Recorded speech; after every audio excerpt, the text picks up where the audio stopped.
Hello നമസ്കാരം, എല്ലാവർക്കും ഇന്നത്തെ സ്വർണ്ണവില അറിയിക്കുന്ന ഗോൾഡ് റേറ്റ് ടുഡേ ചാനലിലേക്ക് സ്വാഗതം. സംസ്ഥാനത്തെ സ്വർണ്ണവില വീണ്ടും വർദ്ധിച്ചു.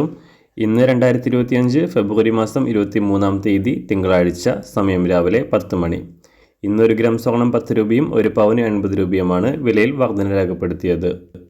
ഇന്നത്തെ സ്വർണ്ണവില നോക്കാം. അതിനു മുൻപായി ഈ ചാനൽ ഇതുവരെ സബ്സ്ക്രൈബ് ചെയ്തിട്ടില്ലാത്തവർ സബ്സ്ക്രൈബ് ചെയ്ത് തൊട്ടടുത്തുള്ള ബെൽ ബട്ടൺ അമർത്തി ഓൾ സെലക്ട് ചെയ്യുക.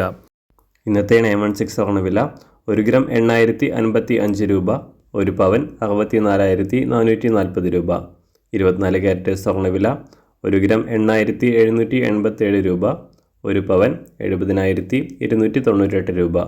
18 ക്യാരറ്റ് സ്വർണ്ണവില 1 ഗ്രാം 6590 രൂപ, 1 പവൻ 52,723 രൂപ. ഇന്നത്തെ വെള്ളി വില 1 ഗ്രാം 107 രൂപ, 1 കിലോ 1,07,000 രൂപ. അന്താരാഷ്ട്ര മാർക്കറ്റിൽ 1 ഔൺസ് സ്വർണത്തിന് $2,942. എല്ലാ ദിവസവും അറിവിരുന്ന സ്വർണ്ണവില അറിയാനായി ഈ ചാനൽ ഇപ്പോൾ തന്നെ സബ്സ്ക്രൈബ് ചെയ്ത് തൊട്ടടുത്തുള്ള ബെൽ ബട്ടൺ അമർത്തി ഓൾ സെലക്ട് ചെയ്യുക. വീഡിയോ ഇഷ്ടമായാൽ ഒരു ലൈക്ക് ചെയ്യാനും നല്ല നിർദ്ദേശങ്ങൾ കമൻറ്റ് ചെയ്യാനും കൂടെ ശ്രദ്ധിക്കുക.